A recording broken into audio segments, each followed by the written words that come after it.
Welcome back to No Filter Friday. I am, of course, John Kanopic. Thank you guys very, very much for tuning back in here for another episode. First off, I want to say the outpouring that I've been receiving on social media has been exceptional, especially on TikTok, believe it or not.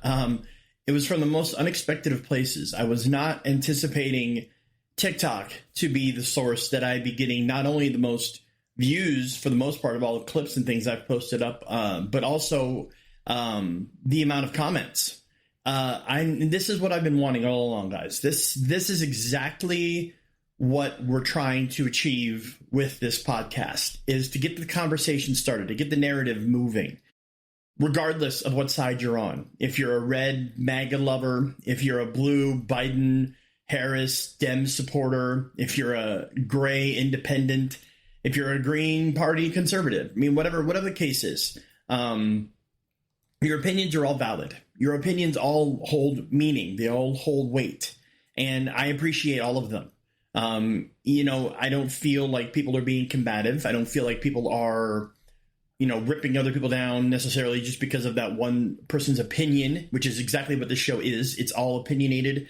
It's all unfiltered. It's all unscripted. It is all based on beliefs and documentation that we've read, social media posts, things we've seen in the media, mainstream media, and otherwise, which we're going to be diving into. Just doing your own little rabbit hole searching and digging to find truths and things like that. And again, as I said, I appreciate everybody's feedback. A lot of people realize, and I had to put out a video clip to confirm this as well, that, again, as I've said, and I will say again for you guys to clarify one more time, I am not a MAGA supporter. I'm not hardcore red. I'm not a Dem supporter. I'm not hardcore blue. I am a red, white, and blue supporter. I am a patriot. I'm a veteran. I am an American, born and bred, and I want what's best for our country, regardless of the party affiliation of the leader of the free world. As long as that leader has our best interests at heart and want to get our country back on the best spot possible, not only on our stage, but on the world stage as well, that's the person I'm backing. That's the person I'm supporting. And again, I had conversations with people on TikTok. Not so many on YouTube. I had a few, but on TikTok, I went back and forth with some people. There was no angry, any angry vinegar, or anything like that going back and forth. But it was a good conversation that we had going back and forth, talking about their perspectives and, what they feel that, the Trump administration right now isn't doing good in their eyes. And some people, agreed that the Biden administration and the Democrats as a whole massively dropped the ball, especially when it came to running the country from 2020 to 2024. Some people, for one reason or another, felt that Kamala was the most articulate, intelligent, and equipped candidate to handle our country's situation. That I had to question. Because, again, and I'll point this out, do a quick little backtrack on the previous episode, but when Kamala was VP for 4 years, she didn't really accomplish anything. She admitted that she was in the room and she signed off on the Afghanistan debacle. We all know what happened there. We know that more than 10 servicemen and women lost their lives in Afghanistan because of massive failures on the part of leadership and the administration. And there have been videos, and people have tried to debunk them or tear them down, but there is documentation and there are videos out there, clips showing that during the transfer, the honorable transfer of the bodies from the plane to the servicemen to get to bring the soldiers home, that Biden multiple times was looking at his watch and looked very disinterested, and that was a massive slap in the face to not only veterans but patriots and Americans as a whole. And again, that whole Afghanistan debacle stemmed from lack of functional cognitive leadership. Kamala said, yeah, I signed off on it. I was the last one in the room when everything went down. So she admitted that she was there. So essentially admitting failure, although she didn't quite come out and say it. It happened. I mean, in addition to that, she never really did anything for this country to get our country back on track. And again, when asked point blank, what would you have changed over the last 4 years had you, to get the country back in a better shape than it was? She said she wouldn't change anything. She said she wouldn't change a thing. And again, slap in the face. And again, multiple reasons why she had no business, and the country knew she had no business being the leader of the free world and in charge of the highest office in the land. And that's why she didn't. But as I had said in the previous episode, had the Democrats or even had the Green Party, old days of Ralph Nader and or independents like Ross Perot, had the blue side have come up with a candidate that not only had the acumen and had the drive and had the knowledge and had the ability and had the vision to get our country back on track, not only have that, but to also bring forward people that would serve in their cabinet to help them push that agenda and to get the country back on track. Had they have had someone on that side that was comparable or better than what the red side offered, I probably would have went with that side, but they didn't. So at the end of the day, you have to go with the people that have the best interests of the country at heart.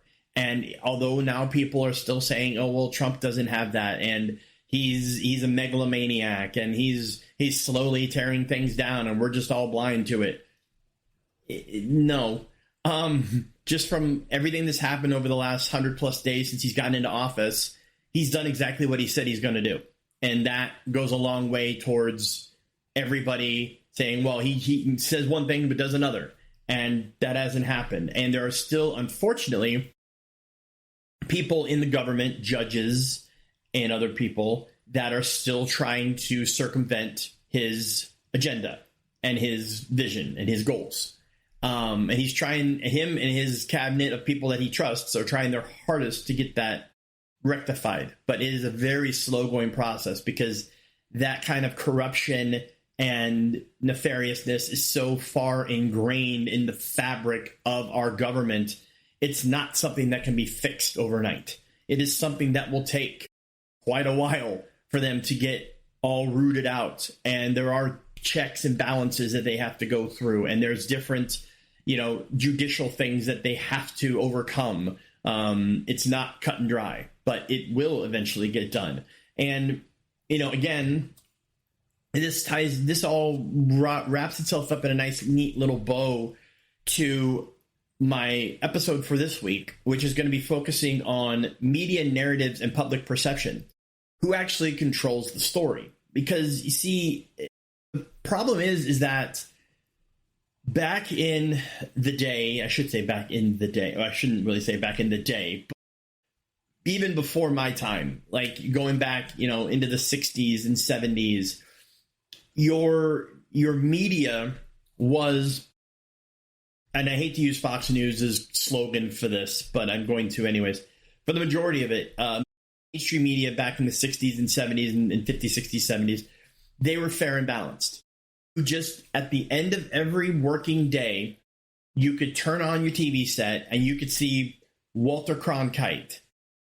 You could see Dan Rather. You could see all of these people that didn't have an agenda, didn't really have a major spin the way you see it nowadays, because unfortunately now a lot of the media news outlets, CBS, ABC, CNN, NBC, MSNBC, just to name a few, they're all controlled by the same deep pocketbooks that are tied to the corruptness that's in DC. And because of that, they have to push that narrative that the big wigs want them to.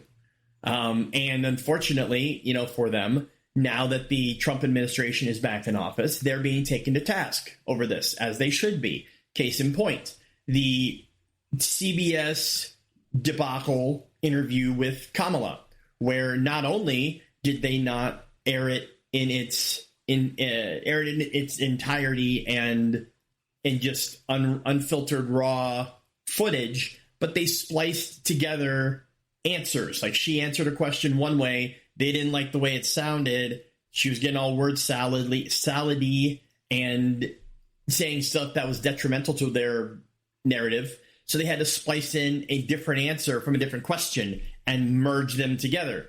And it came to light that that happened. And because of that, Trump sued CBS and 60 Minutes, and they had to essentially pay up for that. And they're lucky at this point that they still have a license to have the show on the air because of that, because of what they did. And this goes back to my original point, which is the fact that back in the 50s, 60s, 70s, at the end of every working day, you turn on your TV set, you get your TV dinner, or you'd sit at the dining room table with your family, and you turn on the news, and all you would see is anchors telling you what happened in the day during that period of time. That was it. They told you the good, they told you the bad, they told you the ugly, they told you the happy. It was not narrative driven. There wasn't as much of a spin as we have today. It was as factual and unbiased as you could get. And even more so than that, late night hosts. And again, that became more prevalent as time went on into like the 70s, 60s, 70s, 80s, where you had, your main core, late night hosts. Like when I was a kid growing up in the 80s and in 90s, you had your main core hosts at the end of every night on CBS. After you had your evening news for your local newscast, you had David Letterman doing the late night show on CBS's side. After that, you had originally you had the Late Late Show, which was, I don't remember the exact, I can't remember Tom Snyder. That's right. Tom Snyder was the original host of the Late Late Show. And it was just comedy. It was all it was. It was comedy. And then it went to Craig Kilborn. And then when Craig Kilborn left, Craig Kilborn, after Craig Kilborn left, became Craig Ferguson, who I love very, very, very much. Craigie and the Ferg. I love you, Craig Ferguson. He did exceptional at hosting. And then it went over to James Corden, and then that's when it started to spiral, and I'll get into that here in a moment.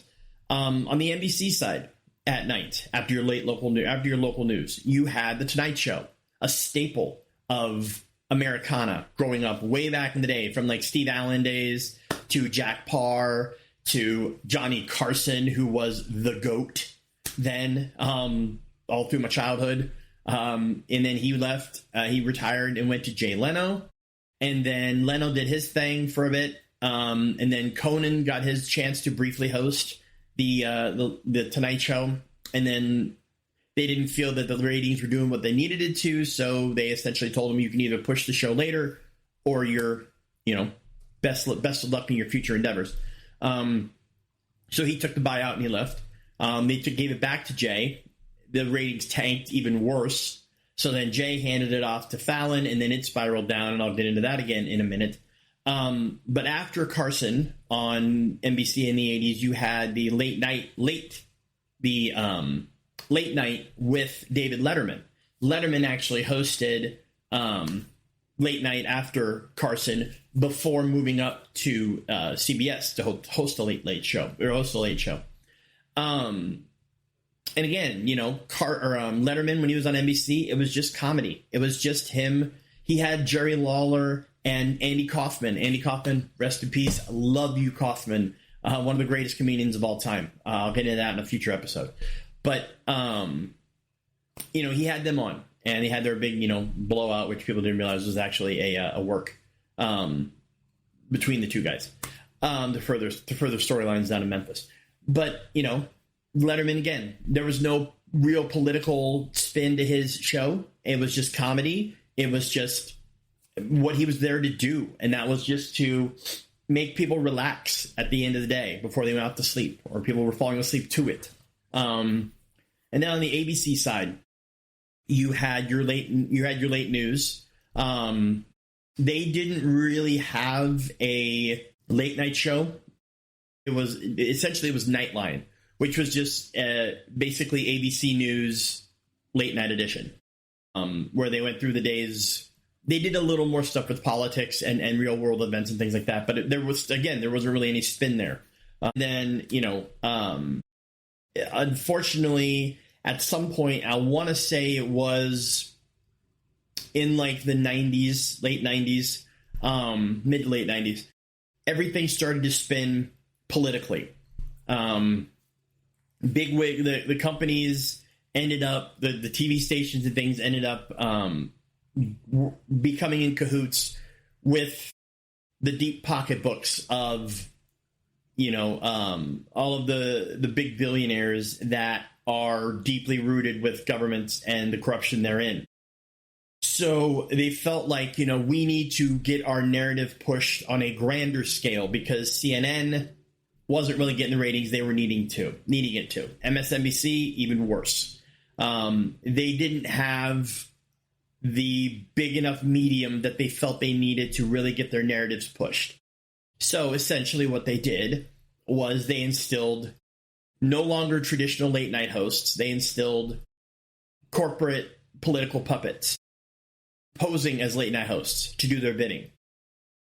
Case in point, James Corden. He wasn't even the biggest homer. But Corden, there was a reason why England and the UK and Europe as a whole was glad to be rid of him. Because they knew what kind of a diva he is. And he brought over his show to, brought over his comedic stylings, if you call it that, over here to the States. And he did his thing. He did his little games like carpool karaoke, spill your guts, different things like that. And he tried to continue to get the audience engaged. But at the same time, he had some political narratives that he was forced to push.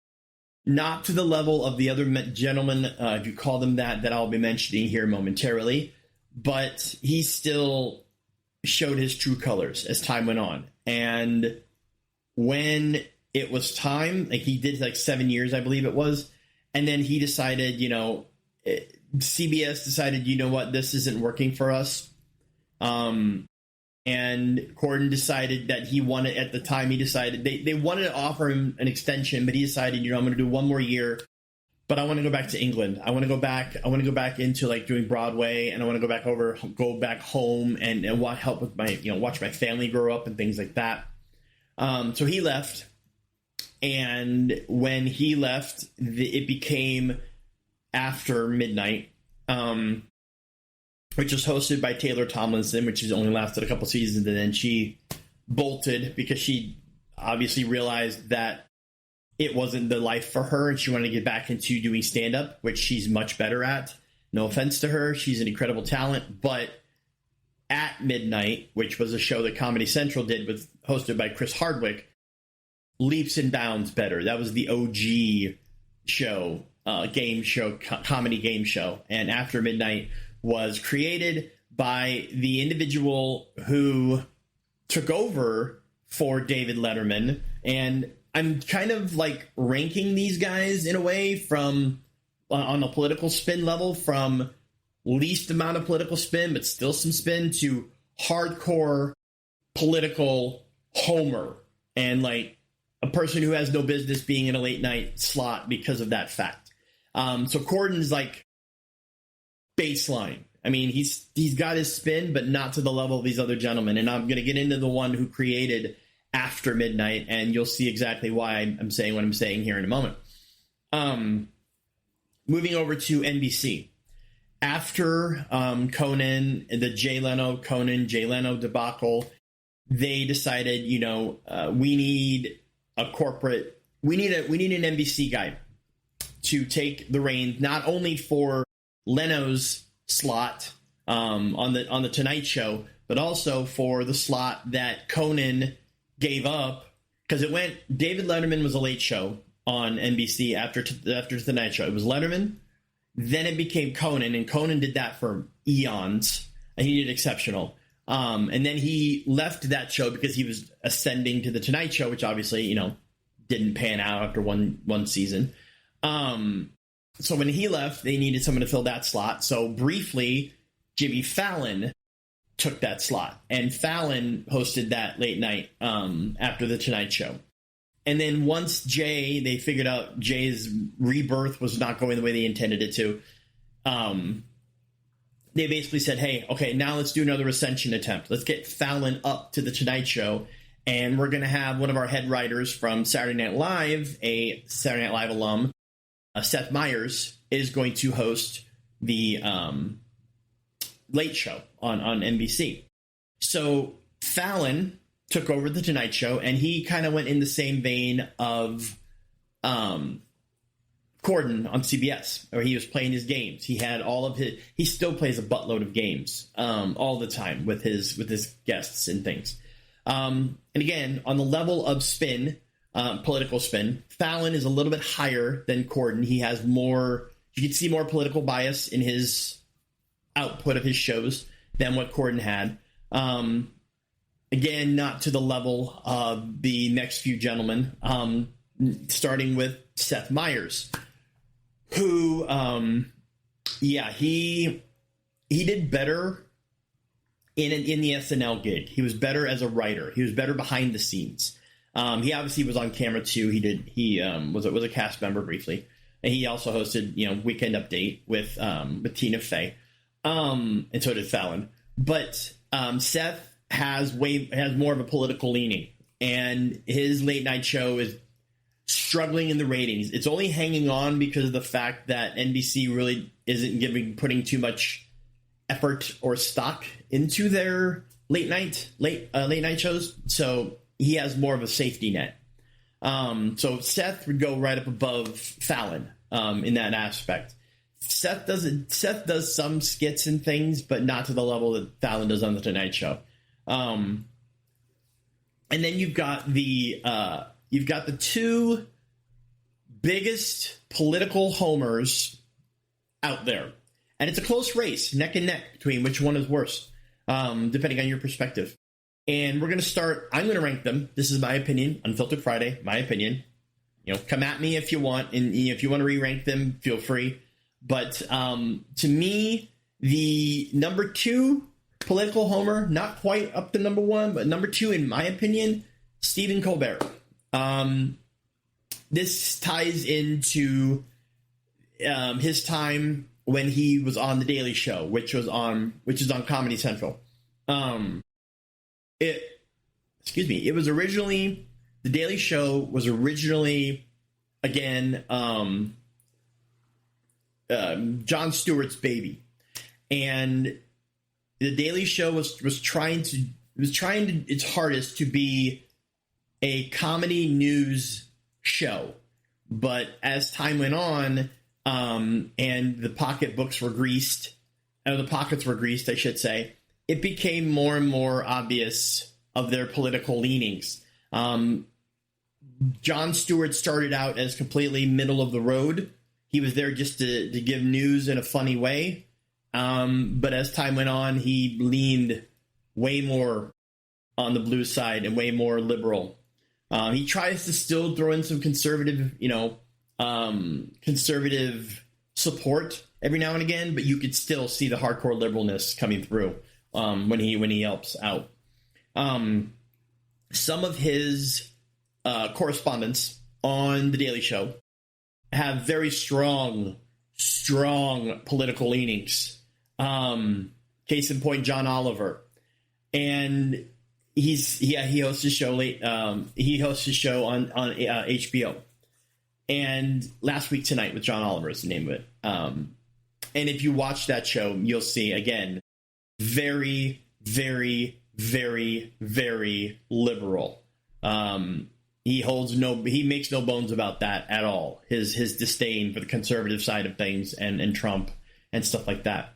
And again, these guys are comedians.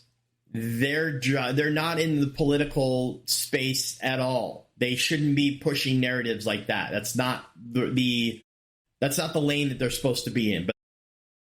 But their corporate daddies let them do what they want. But he was a correspondent for Stewart on The Daily Show. And who was another one? Stephen Colbert. Yep. Hardcore liberal. Like, again, as I said, second highest liberal currently on late night, behind one more individual who I'll get into momentarily. And, you know, Colbert had his own show after The Daily Show. It was called The Colbert Report. And again, he's a comedian. He did Second City. He did improv. He did some episodes of Whose Line Is It Anyway? He was briefly on Saturday Night Live for a tiny, tiny little bit of time.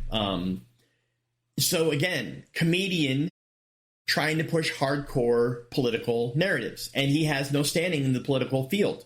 None. Zero. Zilch. He has no business trying to tell people what to think from a political standpoint.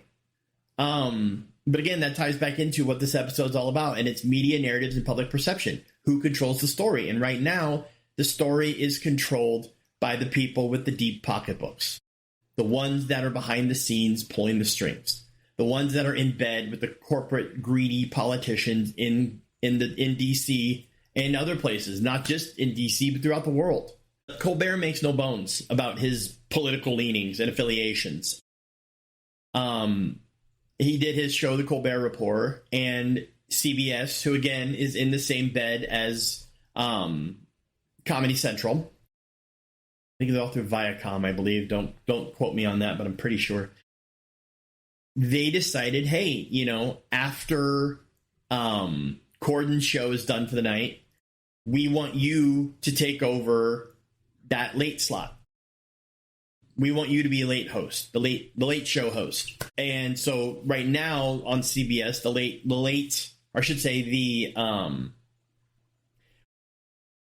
I apologize. Let me pause and back up. CBS said to Colbert, hey, Letterman is leaving. And originally Craig Ferguson thought that he was going to get Letterman's gig when Letterman was getting ready to leave. But they decided, no, we are going to give it to Colbert. And Craig decided, hey, you know what? If you're going to screw me like that, then I'm out of here. And it was a big loss. A lot of people absolutely loved Craig Ferguson because Ferguson didn't care about politics. Would he mention things if there was like a school shooting or a mass shooting or something tragic happened? Absolutely. But he would do it at the top of the show. And then he would go into his comedy show, interview-based show for 1 hour. That is what he would do. That is what they are there to do. They're not there to push political narratives. They're there to be comedians hosting a late-night talk show with guests and getting people happy and sending them off to bed with a smile on their face. That's what they're there to do. Unfortunately, nowadays, mainstream media has decided to put political spins all over the map. As then I was saying, they gave Letterman's slot to Colbert instead of Craig Ferguson. So Colbert, right now on CBS, you go from Colbert doing the late show after the news to now that it was after midnight. But now that Taylor has ended that and the show has ended, they're basically planning on it. What I read at last check, they're going to be giving the time slot back to the local affiliates to fill it with infomercials or whatever they want to put in that time slot. But Colbert, again, is to me the second biggest homer on late night television. Let me grab a quick drink. Give me 1 sec. Sorry about that. But Colbert is the second biggest homer on late night television. Number one, with a fucking bullet, and I will take this to my grave. And if anybody wants to disagree with me, especially if you're going to watch this episode or watch these clips or things on TikTok, definitely get to me in the comments on this one, because I'll go back and forth with you all day on it. Biggest political homer and waste of oxygen on late night television is Jimmy Kimmel. No question whatsoever. ABC has basically given a big middle finger FU to anyone who wants to see traditional, good, comedic late night shows on that network. Because Jimmy Kimmel he will stand up there during his little monologues before his show starts, if you call it a show, and he will whine and bitch and moan and complain and just take a massive dump because, oh, the world's going to hell in a handbasket and he's going to take everything from our kids. And he basically is this little bitch that, again, has no business anywhere near the not only anywhere near the late night space, but anywhere near a talk show host space. Because this dude, like, he was the second, like, I should say, no, he was actually the fourth best person on Win Ben Stein's Money. Again, an old show from back in the day on Comedy Central. He was the fourth best person on that show, behind Ben Stein and the contestants. He was that bad. He was just there as a freaking host. That was it. Ben was the star of the show. Kimmel was just there to direct the contestants. And even more so, he was a homer and an idiot on The Man Show with him and Adam Carolla. And hold on one sec, guys. All right, guys, sorry about that. I just had some weird ass dude outside our house, taking pictures in our neighborhood and like walking over to our neighbor's house. So that kind of like distracted me, so I apologize about that. But what I was saying was that Kimmel was he was just there to direct the contestants on Win Ben Stein's Money, and he was a very horrible co-host of The Man Show with Adam Carolla. Adam Carolla has done exceptional things since leaving that show. And he's also extremely hilarious too, and he doesn't hold back. But for some reason, and I can't speak to why ABC decided that he was the best person for the job. I don't know. Maybe a houseplant was busy during that time slot. I don't know. But for some reason, ABC felt in their infinite wisdom, hey, let's give Kimmel the late night slot here after the news. Why? No clue. I don't watch the show because I would rather stab my eyeballs out with a golf pencil. He's not funny. He's not relevant. He doesn't, even his interviewing style and skills lack everything. And again, my opinion, if you guys think he's the second coming, then more power to you. But I can't see your logic. And I welcome anyone out there in social media, the social media universe. If you are a Jimmy Kimmel supporter, please, please, please, please, please, for the love of everything that is good on this planet, comment. I'm gonna clip this, and I want you to comment to me. Convince me. I'm gonna be like that. There's a meme out there where the dude's sitting at the little card table out in the park saying, such and such is this, change my mind. That would be me sitting my ass on a chair with a card table in front of me, with a sign in front of that card table that says, Jimmy Kimmel has no business being in late night anything and ever being a talk show host. Change my mind.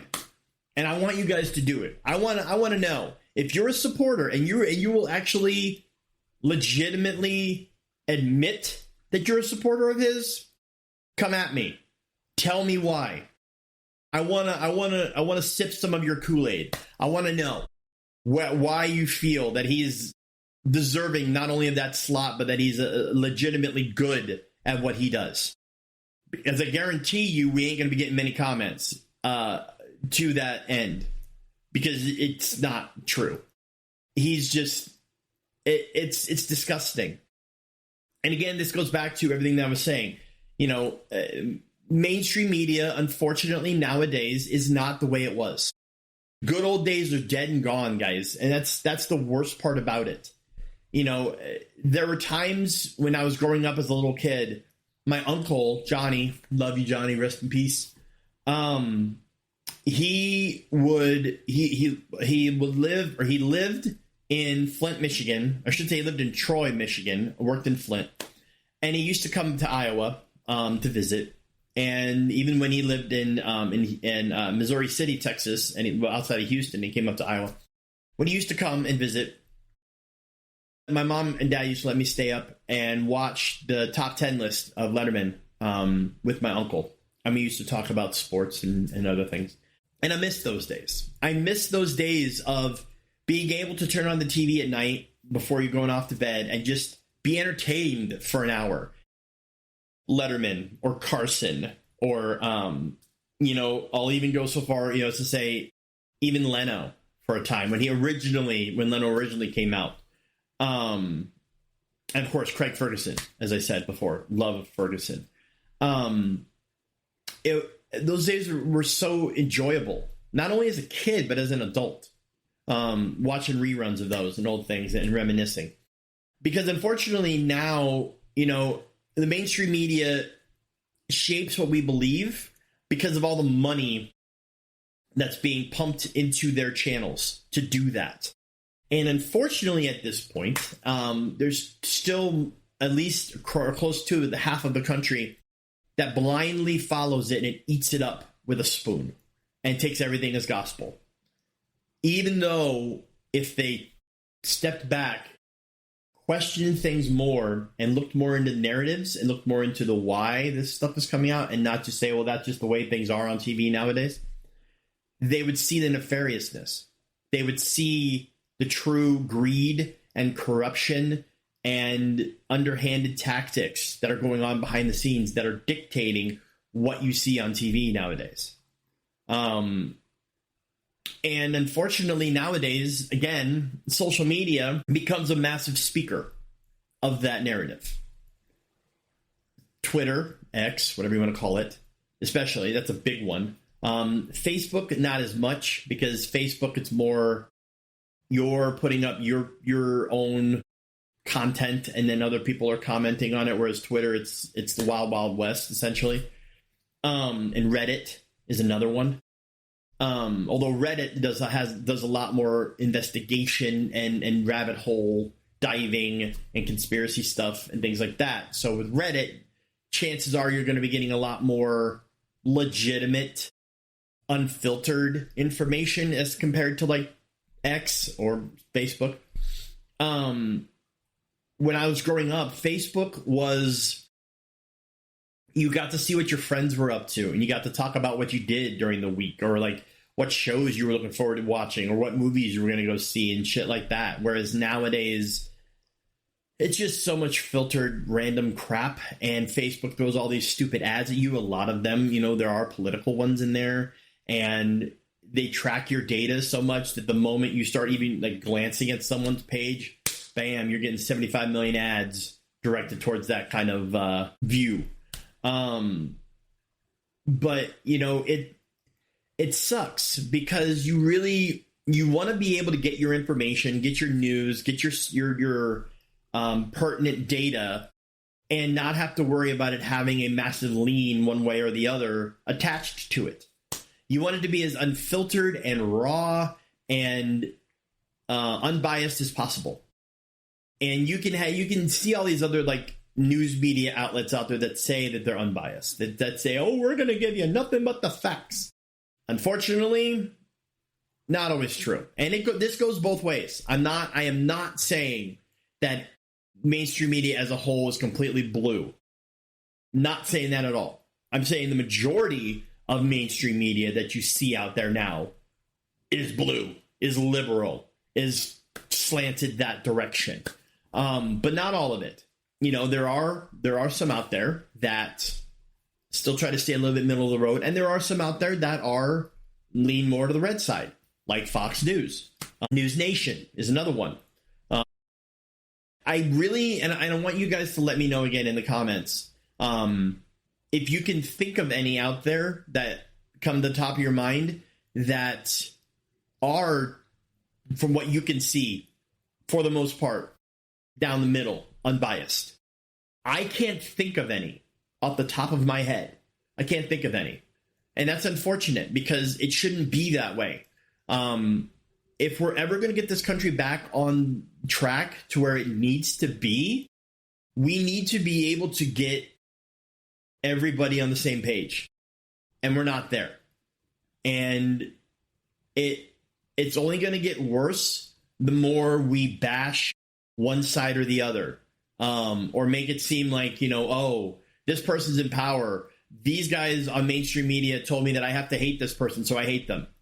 And these mainstream media told me that this guy is Hitler or the Antichrist, so that person is Hitler or the Antichrist.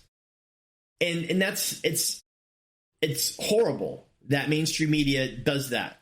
That literally people's brains are shut off. Not everybody's brains, but a lot of people's brains are shut off to the fact that whatever they tell me is fact.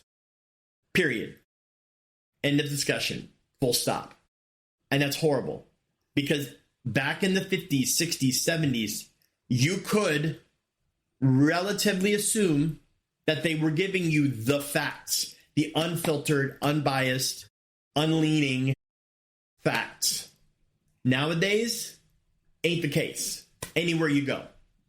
And it's horrible. And the only way that is going to change is you got to get, and it's something that'll probably never change, unfortunately, in our lifetimes, but you have to get that corruptness out of the back end of the mainstream media. You have to cut the head of the snake off. It's the only way it's going to work. Because as long as those tentacles are lining the pockets of the channels with the money, the channels are going to be their slaves. And they're going to do everything that they ask them to do NQA, much to the detriment of the country. And other countries around the world see that. And it's like they see how horrible it is. They see how horrible our mainstream media is. Not to say that there are countries out there that don't have worse social media and worse mainstream media. They do. North Korea, China, and things like that. But, the United States, unfortunately, we've gone down this rabbit hole, or we've spiraled down this path. And it's going to take a very long time to get back to where we need to be. I'm 45. My kid's 5 years old. I would like to think that by the time he gets to be my age, we could have a country that's back on the road that it needs to be on. That we're back on the path to get to where we need to be, not only from a political landscape, but from a mainstream media narrative and landscape. I want you guys, because you guys have done an amazing job, especially, as I said, on TikTok, shockingly on TikTok. I want you guys to give me your thoughts on this, because I feel that I'm definitely not alone in my thinking here, that mainstream media, social media, there isn't really any true spots out there that just give you unbiased, straight facts and content. And I want to know your guys' thoughts. Like I said, I definitely don't feel like I'm alone in this way of thinking. But if I am, if you have a different opinion, I want that too. I want to have conversations with you guys. I love it. I feed off of that. You guys giving me your feedback, even if it's something totally bashing what I'm saying, you're giving me feedback, and I appreciate it. If you're just basically going to comment and say "fuck you, kick rocks," I'm not going to respond to that, because that's not a conversation. That's just you thumbing your nose because for whatever reason you feel like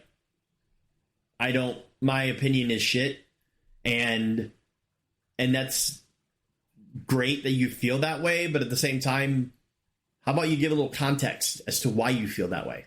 Because like those kind of comments, I don't really care, and I'll just delete them, because they don't push a narrative. They don't continue the discussion that I want to have with everybody. I want this show to continue to be something that we can keep talking and just keep moving forward with things. Like the next episode, the last episode, the first episode I recorded that's coming out tomorrow, because I'm recording this on Thursday. My debut episode all talks about the political landscape and, everything Trump, Biden, all of that. I hope you guys enjoyed that and enjoyed listening to that. And this one, again, continues that conversation, only we're moving into the media narratives and public perception and who's controlling the story. And I want to continue to go down this road, and I want to continue to move episodes forward that just continue the conversation. I'm really enjoying this, and I hope you guys are as well. And I really hope that the episode resonates with you guys and gets your mind going. Either from a, oh, this is horrible, and I need to tell him all about it, and da-da-da-da, here's why, you know, what all of the things he talked about were shit, and here's my opinion, and here's why. Good. Give them to me. Give me your thoughts. Or, hey, you know, he's right. Maybe I should look into this more. Maybe I should do a little more digging. Maybe maybe there are things that I wasn't aware of. Good. I want to do that too. I want to open your eyes. I want to get you going down rabbit holes. I want to get you looking into things so you can stop, if you can stop just accepting everything as gospel and question narratives more. Dig deeper. Maybe it is fact, but maybe the fact is not truly as cut and dry as you think it might be. Maybe there is crap and corruption and shit underneath that fact. Pull it out. Pull it up by the roots. Look what's underneath. And then make your decision. Then make your opinions. Then make your thoughts based on that. That's what I'm here to do. And again, this is No Filter Friday, meaning we don't have filters here. We don't have scripts here. There is no direction as far as what the episodes are going to be about. It's going to be whatever I feel like talking about at the time. And again, you know, this week's episode being about the media perception is a natural progression from the political stuff that I talked about last week. And I really hope, again, like I said, I really hope you guys enjoyed that. Because I enjoyed pointing that out. And I'm looking forward to what the next episode is going to be about. But for now, we're going to wrap this up here. A little short, but still. I feel like we made some good progress. And, you know, if you want to hop off the couch and sign up for another session, feel free. But yeah, again, thank you guys so much for all of the views and all of the feedback and all of the comments that you gave me on all social media platforms. But again, especially on TikTok, which was a shock to me. I will be back again next Friday with another No Filter Friday episode. You can again follow me on all social media channels. It's going to be NFF Pod. That is, for those of you who are in the phonetic alphabet, veterans like myself. It's November, Foxtrot, Papa, Oscar, Delta, NFFPOD. That is my social media handle for this podcast. Again, reach out to me. Twitter, Facebook, TikTok, as we said, YouTube, and again, all of the normal podcast feeds as well. Spotify, Apple, iHeart, Amazon, Podbean is where we're hosting. But, you know, listen to me on there. Pop this in the car when you're on a drive and get the conversation going. If you're in the car with someone and you want to listen to it, talk to them. Get the conversation going with them. And then come back to me on social media and say, hey, I listened to your podcast on Spotify. And me and my partner were driving and we talked about what you were mentioning. And, you know, we had some thoughts. Perfect. Give them to me. That's what I want.